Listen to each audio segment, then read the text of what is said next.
이 영상을 클릭하셨다면 아마 이런 생각 해보셨을 겁니다. 나는 살찌는 체질이야. 근데 그 생각이 완전히 틀렸을 수도 있습니다. 저처럼 정직한 체질, 먹는 족족 살로 가는 체질이라면 이번 영상에서 꽤 놀라운 사실을 알게 될 거예요. 같은 걸 먹어도 나만 살이 찌는 느낌, 이상하게 억울하셨죠? 조금만 더 먹어도 바로 몸이 무거워지는 기분. 혹시 이런 경험 익숙하지 않으신가요? 분명 공감하실 겁니다. 그런데 말입니다. 우리가 흔히 믿는 쟤는 안 찌는 체질이야 라는 말, 사실 거의 과학적 근거가 없습니다. 세계보건기구도 말합니다. 유전적으로 비만해지는 경우는 전체 인구의 1% 미만이다. 즉, 당신이 그동안 체질 탓이라 생각했던 99%는 착각에서 출발했을 수 있다는 겁니다. 디펙 초프라의 슈퍼 유전자에서는 비만 유전자가 존재하긴 한다고 설명해요. 하지만 이 유전자 생각보다 별 힘이 없습니다. 대표적으로 FTO 유전자는 비만과 연관되지만 조현병처럼 강한 유전 영향은 없다는 게 과학의 결론입니다. 즉, 비만 유전자는 성향일 뿐 운명은 아니라는 거죠. 나는 살찌는 체질이야 라는 말, 사실은 나는 살찌기 쉬운 환경에 노출돼 있어 라는 뜻일 수도 있습니다. 이건 유전이 아니라 환경의 문제라는 뜻이죠. 후성 유전학 들어보셨나요? 오늘 영상에서는 그 환경을 바꿀 수 있는 몸속 스위치를 꺼주는 방법 3가지를 공개합니다. 집중해주세요. 지금은 먹으면 그대로 살찌는 체질도 앞으로는 먹어도 살 안 찌는 몸으로 바뀔 수 있습니다. 정직한 체질에서 사기 체질로 이제 전환의 시작입니다. 첫 번째 원인, 바로 코르티솔이 꺼지지 않는 몸입니다. 이 말이 낯설게 느껴지셨다면 제대로 오셨습니다. 살 안 찌는 법 알려준다더니 웬 호르몬 얘기야 싶죠? 하지만 이게 가장 핵심입니다. 우리 흔히 스트레스 받아서 그래 라고 말하지만 실제로는 몸이 하루 종일 전투태세를 유지하는 중이에요. 이 상태에선 에너지를 쓰지 않고 몸은 지방을 무조건 비축하려는 쪽으로 작동합니다. 그런데 문제는요, 이 전투 모드가 운동을 안 해도 꺼지지 않는다는 점입니다. 가만히 있어도 몸은 비상상태 모드로 고정돼 있다는 거죠. 중요한 건 이건 단순한 기분의 문제가 아니라는 사실입니다. 실제로 이 생존 모드 상태가 비만으로 이어진다는 연구 결과가 존재합니다. 2019년 UCLA 연구팀은 코르티솔 수치와 체지방률의 상관관계를 추적했어요. 결과는 매우 충격적이었습니다. 코르티솔 수치가 높을수록 BMI와 내장 지방 수치가 뚜렷하게 높게 나왔던 겁니다. 특히 이 호르몬은 한 번 붙으면 잘 안 빠지는 뱃살과 내장 지방부터 쌓이게 만듭니다. 연구 책임자 자넷 토미야마는 이렇게 말했습니다. 코르티솔이 높아지면 뇌가 지방을 저장하라고 명령합니다. 이게 바로 진짜 문제입니다. 식단을 바꾸지 않아도 당신의 몸은 계속 저장 모드로만 작동하고 있을 수 있다는 것이죠. 그런데 놀랍게도 이 시스템을 단 한 번만 제대로 꺼줘도 같은 음식을 먹었을 때의 붓기 속도와 체중 변화가 눈에 띄게 달라집니다. 특히 이유 없이 붓던 얼굴, 아랫배 더부룩함 같은 애매한 증상들이 하나둘씩 사라지기 시작해요. 그리고 신기하게도 짜증, 무기력, 피로감까지 같이 줄어드는 걸 느끼게 됩니다. 이건 단순한 기분 문제가 아닙니다. 실제로 코르티솔 대사 시스템을 되돌린 사람들에게서 나타나는 공통된 변화예요. 자, 이제 진짜 중요한 질문이 나오죠. 그래서 이 시스템 어떻게 꺼요? 지금부터 그 방법 딱 3가지 루틴으로 정리해드립니다. 첫 번째는 스트레스를 리프레이밍 하는 방법입니다. 없애려 하지 말고 재해석하라. 스트레스를 제거하라는 게 아니라 위협이 아닌 신호로 받아들이는 것, 이게 핵심이에요. 예를 들어, 나 왜 이렇게 짜증나지? 대신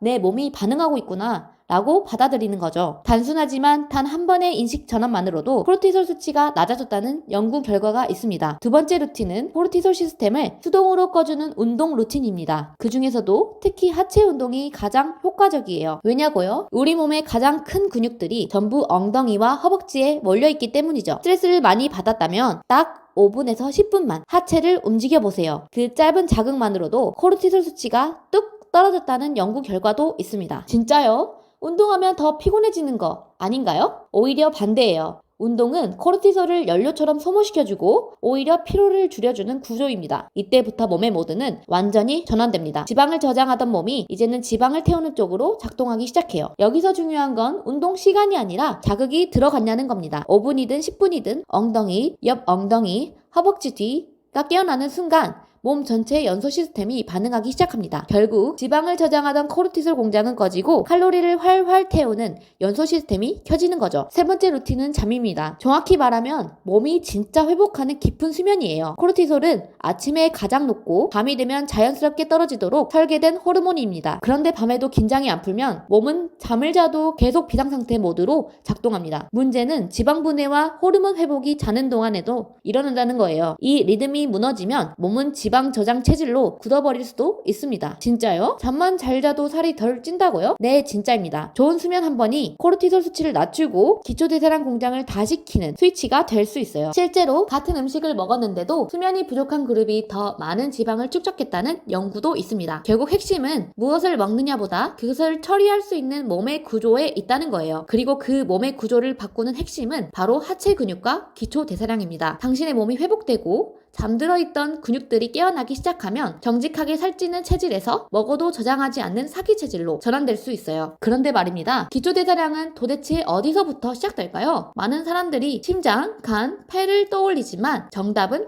훨씬 더 구체적이고 조금은 엉뚱합니다. 정답은 바로 엉덩이와 허벅지 근육입니다. 전문 용어로는 대둔근, 중둔근, 햄스트링이라고 하죠. 이 근육들만으로도 우리 몸 전체 근육의 절반 이상을 차지하고 칼로리를 가장 많이 소비하는 진짜 대사 공장입니다. 그런데 이 공장이 꺼져 있다면 당신의 전체 소비 시스템도 함께 꺼져 있는 상태라는 뜻이에요. 나는 진짜 적게 먹고 운동도 하는데 왜 살이 안 빠질까? 그 이유는 생각보다 단순합니다. 연소 공장장들, 즉 엉덩이 허벅지 근육이 아직 잠들어 있기 때문이에요. 엉덩이 허벅지 근육이 살아있으면 먹자마자 태웁니다. 근육들이 꺼져 있으면 먹자마자 저장됩니다. 자, 지금까지의 내용을 한 줄로 정리해 볼게요. 루틴 1, 스트레스 리프레이밍. 왜 이래? 대신 내 몸이 반응하고 있구나 라고 받아들이기. 루틴 2, 하체 자극 루틴. 주 3회 단 10분만으로도 연소 시스템을 재가동할 수 있어요. 루틴 3, 수면 복구. 좋은 수면 한 번이 회복과 연소를 자동으로 시작하게 만듭니다. 무릎이 불편한 분들은 가정용 천국의 계단 루틴으로 충분히 대체 가능합니다. 이 세 가지만 실천해도 당신의 몸은 더 이상 정직하게 살찌는 체질이 아니게 될 겁니다. 이제 당신의 몸은 먹어도 저장하지 않고 즉시 소비하는 구조로 완전히 전환될 수 있어요. 체질은 타고나는 게 아닙니다. 설계할 수 있는 시스템이고 바꿀 수 있는 구조입니다. 이 영상이 당신 변화의 첫 시작이 되기를 진심으로 바랍니다. 도움이 되셨다면 구독과 좋아요, 다음에는 더 알찬 내용으로 돌아올게요. 감사합니다.